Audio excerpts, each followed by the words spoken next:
양치할 때마다 피가 나시는 분들 정말 많은데요. 잠시만요. 그거 방치하면 치아 뽑을 수 있습니다. 아, 내가 너무 세게 닦나? 양치를 더 세게 해야 되나? 아니면 약하게 해야 되나? 이런 고민들 굉장히 많이 하시는 것 같아요. 아, 이건 완전히 잘못 생각하고 계신 건데요. 잇몸에서 피가 나는 진짜 이유는 피 때문인데, 더 무서운 건 치과 의사가 집에서 직접 쓰는 3,000원짜리 비밀 무기 오늘 처음 공개해드립니다. 안녕하세요. 9988 구자철 원장입니다. 양치할 때마다 입에서 피맛이 난다는 그런 느낌. PD님뿐만 아니라 정말 많은 분들께서 비슷한 증상으로 고민하고 계신데, 오늘 그 고민 완전히 끝내드리도록 하겠습니다. 저도 치과의사지만 사실 제 잇몸에서 피가 난 적이 있습니다. 그때 좀 막막함, 또 여러분 마음을 정말 잘 알고 있는데요. 아무리 양치를 조심스럽게 해도 계속 피가 나니까 이런 생각이 드는 거죠. 아, 혹시 잇몸병인가? 네, 치료가 가능한가? 이런 생각도 듭니다. 방치해두면 나중에 치아가 계속 시리고 흔들거리고 심하면 치아를 뽑아야 되는 상황이 되기 때문이죠. 그래서 오늘 여러분께 단연간 치과 현장에서 직접 경험하고 실제로 제 잇몸 문제도 해결한 그 방법을 공개해 드리려고 합니다. 단돈 3,000원 정도로 집에서 잇몸병을 완전히 잠재울 수 있는 방법인데요. 아, 믿기 힘드시죠? 하지만 끝까지 보시면 더 이상 잇몸 때문에 고생하지 않으실 겁니다. 2주 만에 잇몸 치료를 완전히 멈출 수 있는 실제 방법까지 상세히 알려드릴게요. 본론으로 들어가기 전에 좋아요, 구독, 조댓 구알 부탁드립니다. 단연간 환자분들을 진료했을 때 정말 많은 분들이 이런 질문을 하십니다. 원장님, 저는 양치할 때마다 피가 나는 게 너무 괜찮은지 궁금하고 오히려 양치하기가 두렵다, 이런 말씀 많이 하십니다. 양치할 때마다 피가 섞여 나오고 아무리 부드럽게 양치해도 계속 피가 나니까 아, 내가 너무 세게 닦나? 양치를 더 세게 해야 되나? 아니면 약하게 해야 되나? 이런 고민들 굉장히 많이 하시는 것 같아요. 아, 이건 완전히 잘못 생각하고 계신 건데요. 잇몸에서 피가 나는 진짜 이유는 사실 양치를 너무 세게 해서가 절대 아닙니다. 세균 때문인데, 더 무서운 건 이 상태를 방치하면 치아와 잇몸의 사이에 아예 증식한 세균이 염증을 일으키고 약한 신생 혈관들이 터져서 피가 계속 배어나오는 것이죠. 네, 여기서 끝이 아닙니다. 세균이 잇몸을 넘어서 뼈까지, 치조골까지 침범을 하면 치아를 잡아주는 뼈가 서서히 녹아내리기 시작합니다. 쉽게 말해서 집에 기둥이 썩어져 나가고 있는 상태인데요. 기둥이 썩으면 집 구조가 하나 둘씩 무너지겠죠. 치아도 똑같습니다. 잘 잡아주던 뼈가 녹아내리니까 치아가 흔들리고 결국 뽑아야 되는 상황까지 갈 수 있습니다. 임플란트를 하는 것, 비용도 있지만 그 안에 들어가 있는 수많은 시간과 기회비용도 굉장히 많겠죠. 실제로 잇몸 질환으로 임플란트를 치료받는 분들이 정말 많습니다. 치주 질환, 잇몸 질환으로 발치를 하고 임플란트를 심었는데 아무리 노력해도 계속 피가 나고 정말 좌절스럽잖아요. 그래서 이런 분들은 이 임플란트를 하고도 결국엔 또 피가 나는 경우가 있습니다. 그 마음 저도 정말 잘 알 것 같습니다. 사실 치과 의사지만 완벽하지 않습니다. 잇몸에 피가 났던 적도 저도 많고요. 환자분들에게 잇몸 관리를 잘 하라고 말씀드리지만 사실은 저에게도 하는 말입니다. 그래서 제가 정말 더 꼼꼼하게 신경 써야겠다 생각을 하고 있는데, 집에서도 관리할 수 있는 노하우들을 좀 많이 쌓아두고 있습니다. 보통 치아 관리라고 하면 다들 머리로는 알고 있는데 막상 실천하기 어렵다는 얘기 많이 하십니다. 그래서 오늘 실천하기 너무 쉽고 접근 가능한, 또 가성비 너무 최고인 방법들이 있어서 상세하게 다 알려드리도록 하겠습니다. 자, 우리 치과계의 세균과의 전쟁에서 가장 강력한 무기가 있는데요. 클로로헥시딘, 상품명으로 헥사메딘이라고 합니다. 이름은 생소해도 사실은 우리가 가글 중에 강력한 버전이라고 보시면 되겠는데요. 자, 놀랍게도 약국에서는 처방전 없이 살 수 있습니다. 3,000원 정도 하는 것 같습니다. 요즘 샌드위치 값보다도 더 저렴하니까 전혀 부담이 없겠죠. 자, 상세한 사용법과 꼭 알아야 하는 주의사항 말씀드리기 전에 잠시 정리해 보겠습니다. 잇몸에 피가 나는 것은 앞서 말씀드렸듯이 양치를 너무 세게 해서가 아니라 세균 때문이라고 말씀드렸어요. 이 세균을 방치하게 되면 나중에 잇몸 그리고 뼈까지 녹아내리면서 치아를 뽑아야 되는 아주 골치 아픈 상황이 됩니다. 오늘 좋은 소식은 이 헥사메딘이 이걸 해결해 줄 수 있다는 임상적인 근거가 있는 이야기입니다. 헥사메딘은 세균을 없앨 수 있는 가장 강력한 무기면서 총 3가지 이유로 특별합니다. 첫 번째는 간단하고요. 또 안전하고, 세 번째는 검증된 방법입니다. 저희 치과에서도 우리가 생리식염수와 함께 이 헥사메딘을 같이 쓰고 있습니다.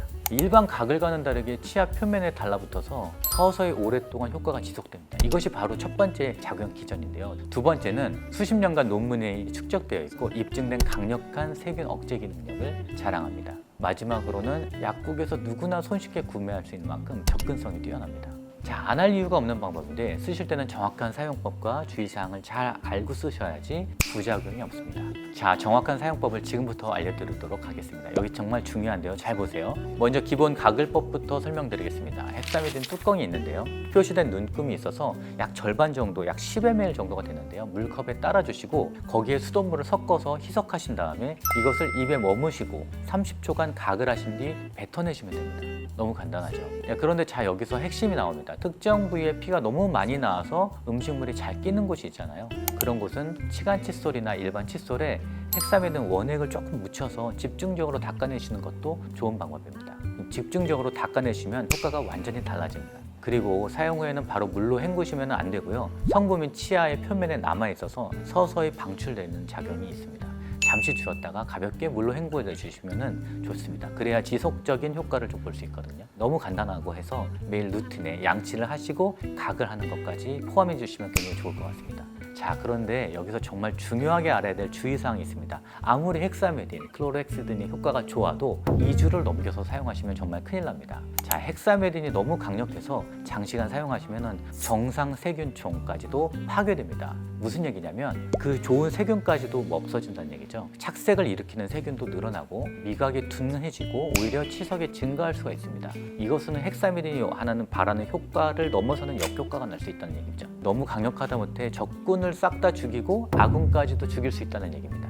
좋은 균은 좀 남겨둬야 되는 것이고요. 헥사미딘은 이런 치명적인 단점이 있기 때문에 2주로 사용 기간을 제한하고 있습니다. 그런데 너무 걱정하지 않으셔도 되는 게 올바른 사용법만 지키면 100% 안전합니다. 그래서 제가 권하는 방법은 이겁니다. 2주간 집중 사용하시고 바로 중단하시면 되고요. 증상이 사라지시면 일반적인 구강관리, 양치하시고 일반적인 마일드한 가글 요행을 사용하시면 됩니다.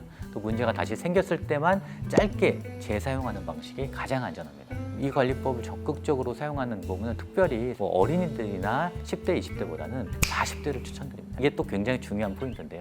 여기 40대 이상 분들이 계시죠? 이런 경험이 있을 겁니다. 20, 30대 때는 아무리 닦아도 괜찮았는데 40 넘어가면서부터 갑자기 잇몸이 말썽이더라. 이런 경험들이 그냥 우연이 아닙니다. 그렇다고 20, 30대는 방심하고 그렇다고 아무렇게나 해도 된다는 뜻은 절대 아니니까 잇몸이 건강할 때 유지하기 위해서 계속 꾸준히 관리하는 게 가장 좋습니다. 자, 40대에 접어들면 잇몸이 갑자기 나빠지는 숨겨진 이유가 있습니다. 3가지 중요한 포인트가 있는데요. 첫 번째, 치열 노화의 함정이 있습니다. 영구치가 난 12세 이후에 완성된 치열이 결국에는 3, 40년을 사용하였습니다. 이럴 경우에는 어쨌든 치아가 낡아지잖아요. 치아 사이에 틈이 넓어지게 되고 아무리 잘 관리를 잘해도 그 사이에 음식물이 끼게 됩니다. 두 번째는 스트레스라는 숨은 적이 있습니다. 자, 40대 분들, 이상 분들 직장생활 오래 한 만큼 너무 바쁘게 지내셨을 거 아니겠습니까? 삶의 무게 때문에 항상 긴장하다 보면 교근이 엄청 발달해 있습니다. 잘 때도 꽉 물고 자시는 분들이 많은데요. 치아가 받는 스트레스가 굉장히 많고 또 잇몸이 약해져 있을 가능성이 많습니다. 세 번째는 잇몸 탄성의 비급입니다. 이것은 사실은 잇몸은 천천히 회복 탄력성이 있는 조직이긴 하는데 너무 압박받는 잇몸이 오랫동안 시간이 축적되었을 때 탄성 회복이 잘 안 됩니다. 잇몸과 뼈 사이가 부으면서 또 가라앉고 부으면서 가라앉고 이런 것들이 반복되다가 결국에는 이것들이 역치를 넘어서면 치아를 돋고 있는 그 치조골이 녹기 시작합니다. 마치 낡은 고무줄이 탄력이 떨어진 상태가 되는 것이죠. 정말 무서운 일입니다. 자, 그래서 이 40대부터는 정말 관리가 중요한데요. 이때 놓치면 50대, 60대 더 큰 문제가 생길 수 있습니다. 제가 항상 강조드리지만 저속 노화로 가야 되고 치아도 치과계도 그 예외가 아닙니다. 더 관리가 필요한 분들을 위해서 제가 헥사미딘 이외에 평소 완벽하게 관리할 수 있는 방법도 알려드리겠습니다. 2주만 관리하고 끝날 수 없지 않습니까? 자, 이제 대망의 완벽 관리법입니다.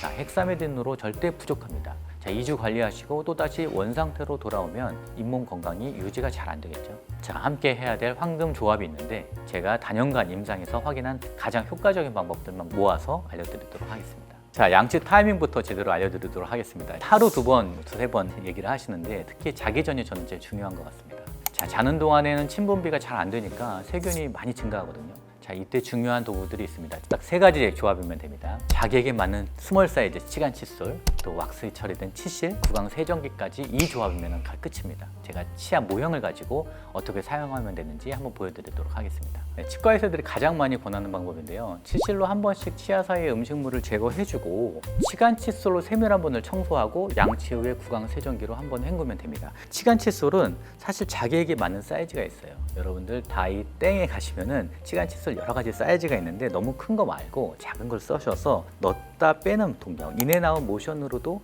충분히 그 사이에는 치태가 해결이 됩니다. 특별히 피가 많이 난다 이런 부분들은 특별히 너무 세게 문지르고 그러실 필요는 없고요. 그 부위에 염증이 있을 가능성이 많기 때문에 헥사메딘도 같이 병행해서 사용해 주시면 됩니다. 그것들을 원액을 묻혀서 살짝 치간 칫솔을 사용하시는 방법도 추천드립니다. 마지막으로는 가장 중요한 마인드셋인데 피가 나더라도 너무 겁내지 마시고요. 또 꼼꼼하게 닦아주시면 됩니다. 이런 분들 많으십니다. 피가 나니까 무서워서 그 부위를 안 닦는 분들도 있고요. 안 좋은 피가 나왔다고 하면은 그것이 일시적인 안 좋은 것들이 배출되는 상태이라고 보시면 되니까 너무 걱정하지 않으셔도 됩니다. 자, 피가 나는 이유가 세균이 많다는 신호거든요. 치주염을 일으키는 진지발리스 세균이 가장 심각한데요. 그 부위를 조금 더 열심히 닦아주셔야 되고 세균이 줄어들고 만약에 3일, 5일 지나도 계속 나면은 그때는 치과를 한번 검진 받으시는 것이 좋겠습니다. 제가 단연간 환자분들을 보면서 느끼는 건데 특별히 잇몸 건강을 지키신 분과 놓치신 분들의 차이가 정말 큽니다. 어느 정도는 포기하게 되는 분들도 있는 것 같은데 잇몸 관리가 잘 되신 분들은 나이가 들어도 본인 치아로 정말 만족하면서 잘 지내십니다. 하지만 놓치신 분들은 중년부터 임플란트를 하기 시작하시더라고요. 잇몸에도 피가 난다는 것은 우리 몸에 보내는 마지막 경고 신호라고 볼 수 있는데요. 세균이 나 여기 많다, 나 빨리 도와달라 SOS를 보내는 거거든요. 헥사메딘 한 병 약 3,000원 가격으로 불편한 것들을 바로 해결해 줄 수 있고 반드시 2주 이내로만 사용하시고요. 또 헥사메딘의 단점이라고 하면 미각 변화라든지 장기간 사용했을 때는 치아 변색까지 이루어질 수 있기 때문에 한정된 제한된 시간에 사용하는 것을 추천드립니다. 그리고 나서 아까 앞서 말씀드린 치간 칫솔과 구강 세정제 이런 것들 같이 사용해 주시면 좋겠습니다. 잇몸 질환으로 고생하고 계신 분들 그 답답함과 걱정스러운 마음을 정말 잘 알고 하지만 이 방법을 아셨으니까 집에서 자가 관리를 해주시고 또 그래도 계속 피가 나거나 불편하시면 치과로 내원해 주시면 되겠습니다. 오늘 바로 지금 당장 약국에서 헥사메딘을 구매하셔서 2주간 한번 관리해 보시면 분명 그 차이를 느끼실 겁니다. 오늘 영상 여기까지고요. 도움이 되셨다면 좋아요와 구독 또 부탁드립니다. 또 궁금한 점 많으신 텐데요. 댓글로 또 남겨주시면 또 열심히 답변하도록 하겠습니다. 자, 건강한 잇몸으로 다시 뵙겠습니다. 감사합니다.